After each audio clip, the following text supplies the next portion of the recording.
corajoso. Deu sua vida por sua fé. Foi à Pérsia onde foi crucificado.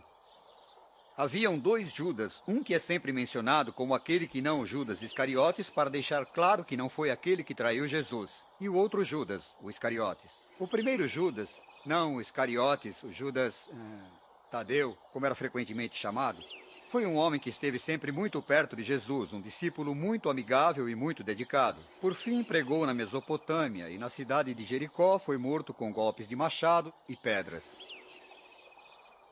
O outro Judas, claro, era o Judas Iscariotes. Ele era o único apóstolo procedente da Judéia, e sempre foi uma pessoa trágica e solitária. Os outros vieram da Galiléia, da região próxima do mar, mas ele veio do extremo sul. Sempre foi uma pessoa enigmática e um homem que em toda a sua vida deixou enorme dúvida para as pessoas que tentam entender por que ele traiu Jesus. Sempre apareceu, por último na lista de discípulos, com a eterna descrição de que fora ele quem traiu Jesus. Ele era o tesoureiro do pequeno grupo e sempre foi muito cuidadoso e econômico com o dinheiro. Por que ele traiu Jesus? Bem, voltaremos a esse assunto depois, em outro episódio. Mas tudo o que sabemos é que seu remorso por trair Jesus fora tão grande que na noite em que Jesus foi crucificado, ele saiu de casa. E usando seu próprio cinto, ele se enforcou em um galho de árvore no alto de um enorme penhasco. Os escritores contam que o cinto quebrou e ele caiu sobre um grande rochedo. E utilizando as palavras da Bíblia, todas as suas vísceras se derramaram.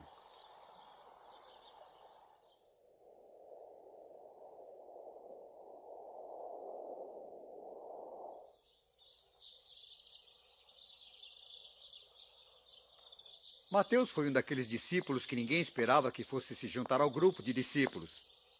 Ele era funcionário público, trabalhava para o governo romano e era responsável pela tributação bem aqui em Cafarnaum. Ele costumava cobrar impostos das pessoas, seja lá qual fosse o tipo de comércio. Havia imposto para os produtos que chegavam na comunidade, imposto anual para o sal produzido, para o peixe pescado. Normalmente pagava-se 5% nas vendas em geral e 12% nos artigos de luxo. A arrecadação de impostos significava ganho em cima de ganho. E quando olho a vida de Mateus, eu vejo que ele foi a pessoa mais incomum, mais improvável para ser um discípulo. Nenhum judeu gostava de um cobrador de impostos, e essas pessoas, é claro, em sua própria vida rejeitavam completamente o tipo de trabalho que pessoas como Mateus desempenhavam. Por exemplo, qualquer pessoa que tivesse que pagar impostos não receberia troco de um cobrador de impostos diante da postura que eles tinham. Nenhum dinheiro que viesse do cobrador de imposto poderia ser usado no ofertório da sinagoga. Ele era uma pessoa incomum e ainda assim Jesus foi até a sua tenda e simplesmente disse, siga-me. E Mateus se levantou e o seguiu. Ele deixou muito para trás, deixou seu trabalho, deixou seu comércio, sua renda. Sabemos que ele possuía uma casa e era um homem educado, e com riqueza considerável. E deixou tudo isso para seguir Jesus. Usou a sua educação para escrever e mais tarde escreveu um dos mais profundos textos da literatura chamado simplesmente o Evangelho segundo São Mateus. É sempre posto no início do Novo Testamento, entre o Novo e o Velho Testamento, pois ele mostra como Jesus foi a realização de todos os desejos dos testamentos. Pregou na Etiópia e foi em Pátia, onde foi morto, por causa de sua fé.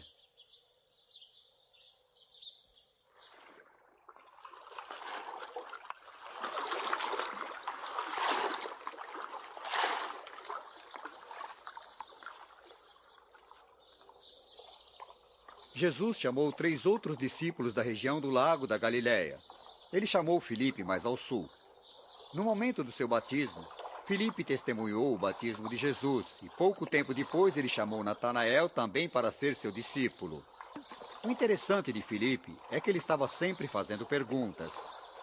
Do outro lado do lago aqui, ele queria saber onde iriam conseguir o pão e o peixe para alimentar tantas pessoas. Ele perguntou a Jesus como ele saberia quem era o Pai e como Jesus falaria sobre a verdade da vida. Ele se tornou um belo pregador do Evangelho e foi à Pérsia e por fim foi crucificado por causa de sua fé em Herápolis. Um outro discípulo bastante interessante foi Simão Zelota. Onde Jesus conheceu Simão Zelota nós não sabemos, mas ele era um rapaz incrível. Ele, assim como tantos outros pescadores da região, estava sempre conversando sobre política e religião. Ele poderia discutir com o melhor de todos e juntou-se ao seleto grupo de zelotas, como eram conhecidos, e que haviam prometido que em qualquer ocasião, diante de um colaborador do governo romano, iriam apunhalá-lo pelas costas. Ele era um ativista político, um revolucionário. Jesus o chamou para ser parte do grupo de discípulos e eu só imagino como ele se saiu na primeira vez que conheceu Mateus. Um discípulo irmão. E Mateus, vocês lembram, era um cobrador de impostos, colaborador do governo romano. Eu acho que foi a primeira vez em que pessoas que seguem a palavra de Jesus descobriram que, apesar das suas diferenças políticas, raciais, econômicas e de formação, existia uma fraternidade quando se tratava de reconhecer Jesus Cristo como Senhor. Bem, ele pregou pela África e Egito. E, finalmente, Simão Zelote foi crucificado em algum lugar no Egito. O último discípulo foi Tomé, claro. Tomé sempre foi conhecido como Tomé o Dídimo. Ele expressava mais dúvidas do que qualquer outro. Ele disse no momento da ressurreição que não tinha nem ouvido ou visto pessoalmente o Cristo ressurgido. E ele disse: a menos que eu possa ver as cicatrizes e marcas dos pregos e que eu possa colocar meus dedos nas chagas e minhas mãos nele, eu não acreditarei. E depois, é claro, Jesus apareceu para ele poucos dias depois. E Tomé resolveu, não a maior das dúvidas, mas a maior das convicções. Meu Senhor, meu Deus, ele disse. Então ele foi ao chão e o adorou. Tomé duvidou. E para que nós não façamos o mesmo, ele duvidou que poderíamos acreditar. Pelo resto de sua vida, ele viajou até a Índia, onde pregou o Evangelho e morreu em Milapura, um subúrbio de Madrás, onde está enterrado hoje.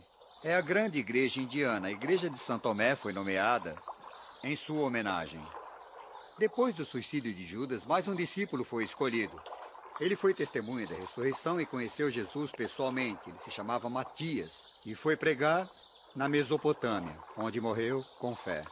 Bem, esses foram os homens que se tornaram os primeiros discípulos e seguidores de Jesus.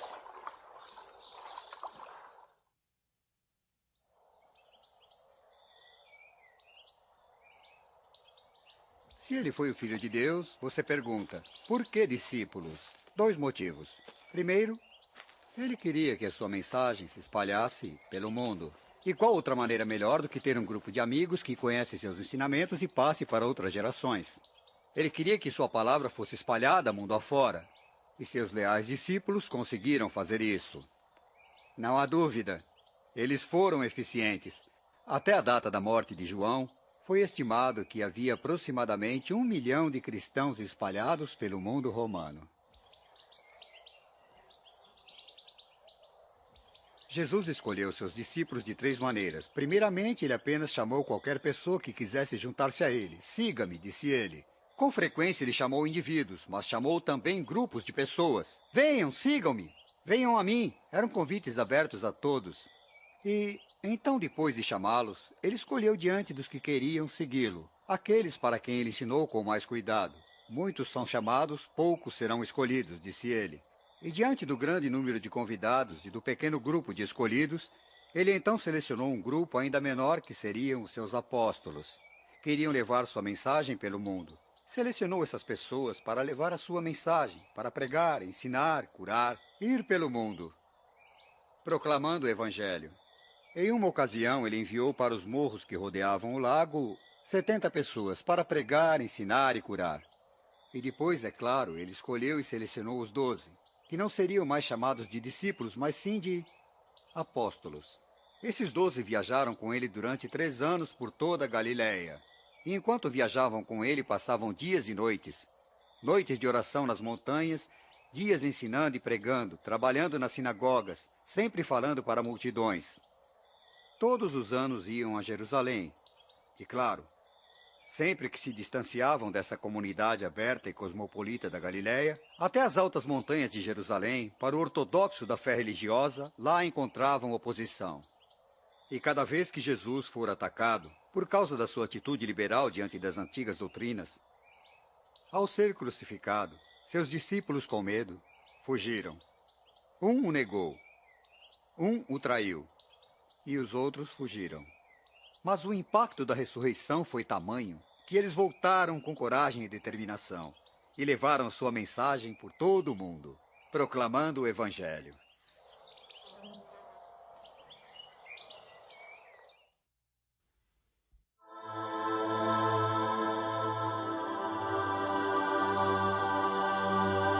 Descobrindo Jesus. Episódio 5. Os ensinamentos de Jesus.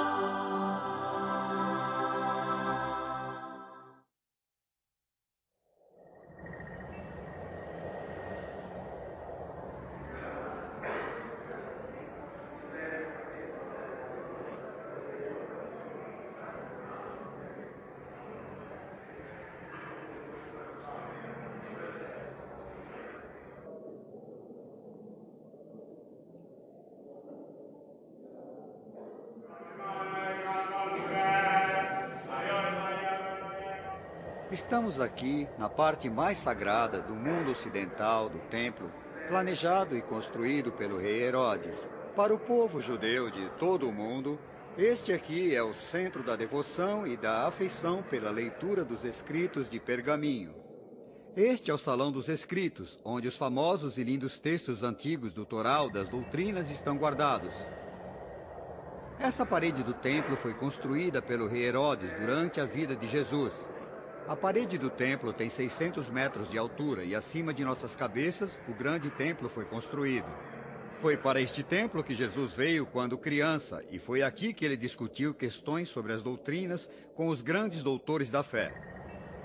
Aqui nos escritos do Torá estão guardados 5.000 anos de história judaica e crença religiosa. Jesus conhecia esses escritos.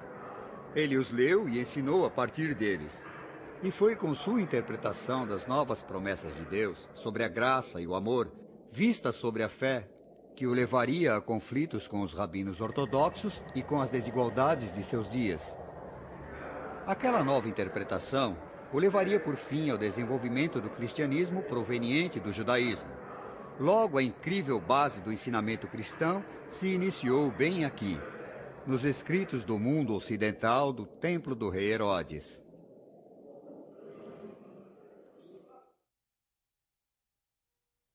Entre a Tibéria e a antiga cidade de Cafarnaum, às margens noroeste do Mar da Galileia, fica o Monte das Beatitudes, local para o qual Jesus trouxe um novo sentido para a doutrina de Moisés e dos profetas.